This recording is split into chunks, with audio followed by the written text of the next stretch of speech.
Today we're going to be revisiting Bloodborne 8 years later. Before we get into this video, let me just say that it was hard to know what day to make this video because in some regions the 8-year anniversary was yesterday, whereas in some it's today, in others it's tomorrow, and in others it's the day after that. So like for example, in my region the 8-year anniversary actually would have been yesterday. So technically I should have made this video yesterday, but just to save confusion, since I know I have viewers from literally all over the globe, I figured I'd just make it today, kind of like smack dab in the middle of the releases. I've actually never tried to take this wolf on before. Now that I'm in New Game Plus, could I actually do it? Wait.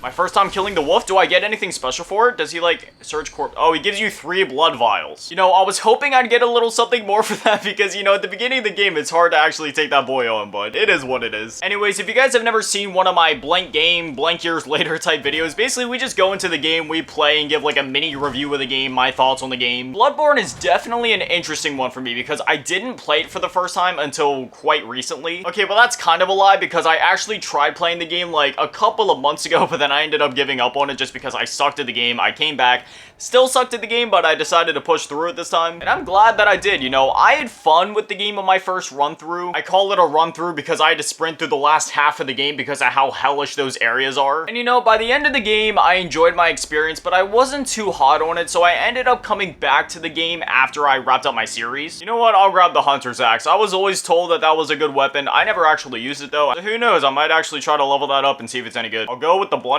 since I don't have that one yet either. I've actually never even used the blunderbuss. I don't know if it's actually any good. I usually just stick to the pistol because I heard that one's the fastest for like parries and all that. Yeah, but after my initial playthrough of the game, you know, I thought it was a good game, but I honestly wasn't too hot on it. So I came back and in the matter of literally one day, I cleared the game out again. I promise I'm okay. And honestly, I'm really glad that I did that. After doing that playthrough, I look at this game a lot more positively than I did. Like the more time passed after finishing that initial playthrough, the more the desire grew for me to come back to this game. Like the more time that I got to think about the game and to reflect on the game, the more I was like, man, I actually really want to play that again. Which that was a shock to me because by the time that my first playthrough ended, I was like, yeah, you know, I don't really have any plans to return to it. But then, what do you know, I came back and did a whole New Game Zero run in literally one day, and I'm so glad that I did. There's still a few things I'm not too hot on about this game, which we'll get into that. But for the most part, this does rank among some of my favorite From Software games now. So let's get into my actual like thoughts and mini review of the game. So first off, when we're talking about Bloodborne, I think the most important aspect of this game is the combat. And in that department, it obviously does not let down at all. Oh god,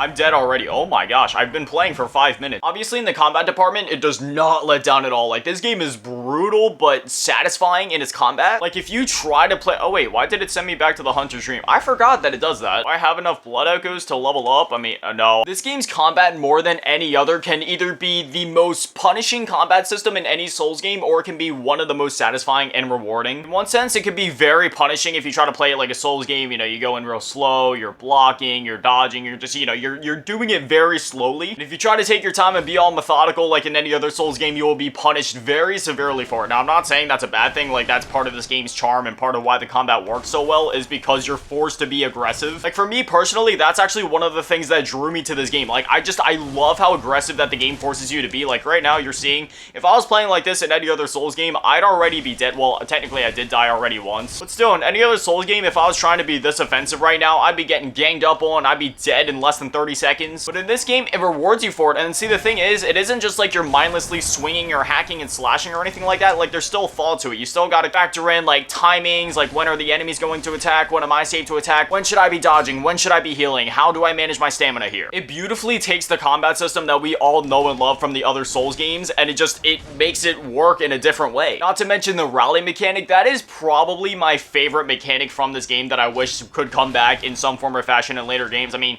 sure, Elden Ring has Millennia's Great Rune, but let's be honest, that thing is a freaking joke. The combat mechanics in this game are just truly something else. And if I'm gonna be honest, the combat really is the main thing that keeps me coming back to Bloodborne. Like, sure, there's other cool aspects about this game, like the graphics are not...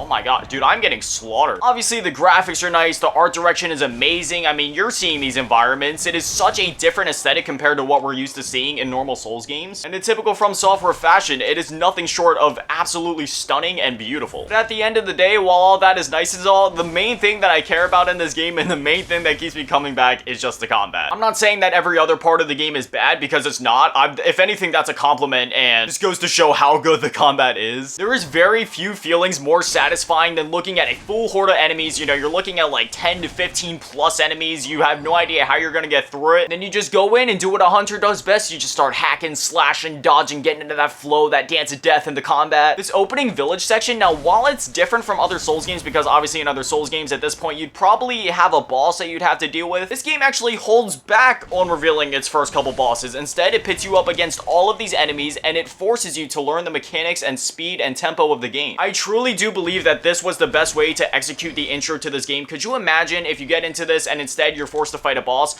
While sure, it would kind of force the player to learn the mechanics and speed of the game, I feel like throwing this many enemies at you and the way that they did it, it worked. You're evading the gunmen on top of the carts and around the streets and around the corners that are shooting at you, and while you're dodging their bullets, you're dodging all these people that are like throwing Molotovs and swinging their axes and shields at you. It is truthfully one of my favorite introductions to any Souls game, and if we do ever get a Bloodborne 2, I honestly do hope that they make the beginning of the game executed somewhat in this fashion. One thing while we're talking about the combat and all that in this game, I must say I don't really enjoy the bosses in this game. Now obviously, as most of you know, bosses are one of the main draws and pulls of the Souls series, and honestly, I mean, I haven't played the DLC yet, and while some people will be like, oh, well, that's what it is, you gotta play the DLC, that's where it gets good, but I'm just gonna say it right now, and this might get me canceled among the Souls community, but honestly, it is what it is. Just because DLC is good doesn't make the base game any better. I know that's a hot take, but honestly, it's the truth, okay? I grew up during like the PS2 generation. We didn't have DLC and stuff like that, okay? The base game itself has to be good because that's what most players are going to be experiencing. And while I'm not by any means saying that the base game is bad, because to not get me wrong, it is not bad. It is very, very good. I do feel like the bosses just kind of lack that finesse and personality that most From Software games. And while I know that the DLC bosses have more personality, they have more finesse, they have more memorable mechanics and arenas and stuff like that, it doesn't make up for the base game. Just because your DLC is good does not excuse the lackluster areas of the base game. And again,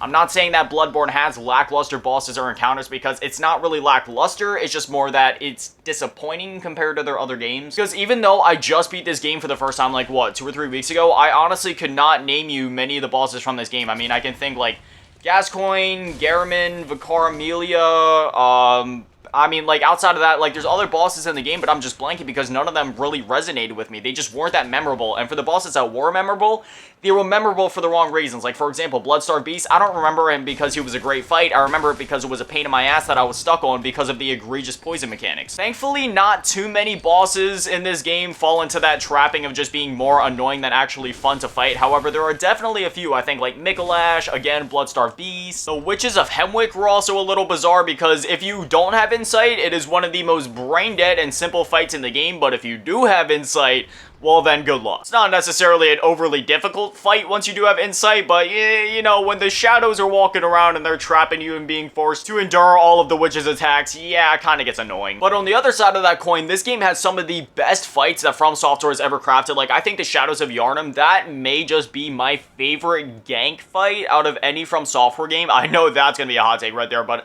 I actually really enjoyed it, and I felt like that fight was designed so masterfully. Very rarely, in fact, I can't even think of any other time that From Software actually mastered a trio gank fight quite the way that they did in this game. Shadows of Yharnam is a very good fight. In terms of the aesthetics, the arena, just the flow of the fight itself, and its design as a whole, I really enjoyed that fight. And then obviously Gascoigne, another great introduction to the game, because that's the first time that it kind of breaks you away from the flow of the gank fight combat with the mobs out here in the village, and then you're just like one-on-one with the boss. I mean, sure, you could have encountered Cleric Beast before that as an optional boss, but the first mandatory boss that every player is 100% guaranteed to see is Gascoigne. And once again, you know, I don't need to repeat myself, but it's just masterfully designed and beautifully introduces the mechanics of the game to the player. There's obviously a few annoying areas in the game, you know, you get later on. You get like Nightmare Mensis and then Old Yharnam towards the beginning of the game I wasn't so hot on. It's intense, don't get me wrong, you know, Old Yharnam is intense, but you know, it just kind of became an annoyance more than an actual fun area to play through. Going back to the bosses, you know, when it comes to some of the other ones, again, most of them just weren't very memorable for me. Most of them just kind of fell into the category of big, hairy, furry beast, and I don't know, they didn't really stick with me on that level the same way that like any other From Software boss typically does. But for the ones that were good and for the ones that were memorable, oh my gosh, they were amazing. There's so many things I could talk about with this game. Like, before I started recording, I had so many ideas as to what I wanted to talk about, but now that I'm here, it's just like, it's almost overwhelming because there's so much to praise about this game. Another complaint I do have about the early game is blood vial farming, but again, that's something that I really don't need to touch on because we all know that it sucks, but we also know that once we have access to the C-word dungeon. It's not a big deal when it comes to being able to afford blood vials. Another great aspect about this game is that anybody and everybody can engage in fashion souls. It is quite viable because armor is next to useless in this game, so, you know, if you want to wear a witch's top hat, go for it. If you want to go naked, go for it. If you want to be like me and rock the hunter set just because it looks cool because it was on the cover of the game, then you can do that as well. This boss I got stuck on for so long. I remember in my original series of this game,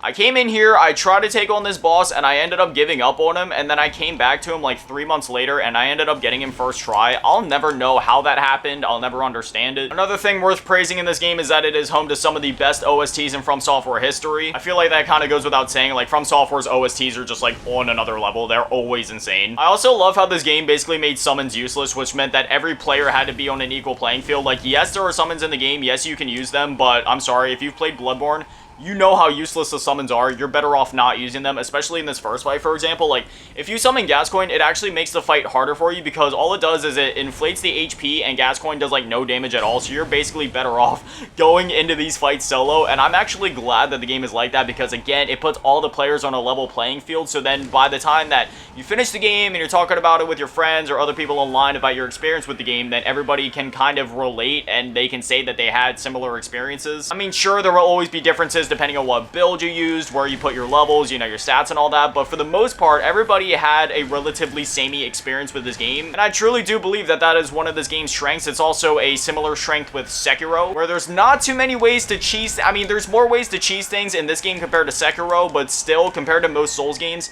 there's very little cheesing going on here. Most of this is just raw skill, and speaking of raw skill, I lack that, so I'm probably gonna die in this first encounter if I'm gonna be honest, but that's okay. One thing that kind of sucks is that build variety is lacking in this game, which means, you know, there's not too many ways to go about, you know, tackling different builds in this game, but on the other hand, I don't really mind that too much, because that just means for the builds that there are, they are all quite well balanced, and they're also pretty fleshed out, and you also gotta remember, like, each weapon is almost like 2 weapons in one. Like this Ludwig's Holy Blade, for example, you either have the longsword variation, or you click L1, you get, like, the little short dagger sword version. I don't really know what you call that. So again, even though there's very little build variety, for the builds and weapons that there are, they're very fleshed out, and there's a lot of unique, like, twists and spins on stuff that we've come to know from previous games, and there's a bunch of fun little twists that you can put on each of your builds. Like, I've seen people talk about doing full-on, like, beast builds, and then you got your blood tinge builds, stuff like that, and then you got people like me, where in basically every Souls game, I always go with Oonga Boonga, so the fact that I can use a big Oonga Boonga sword in a game that is as fast-paced as this is just amazing. One last thing I will touch on, Sony or From Software, you know, whoever's in charge of publishing and developing this game, and whoever would have the final executive decision as to this being released or developed in the first place, where is our Bloodborne PS5 port? Where is our Bloodborne PC port? Why can't Xbox players play this game too? You know, some games I understand exclusives, okay? But like when it comes to From Software games, I feel like that's one of those things that should be available to everybody. These games are so unique, they're so beautiful, they are truly works of art.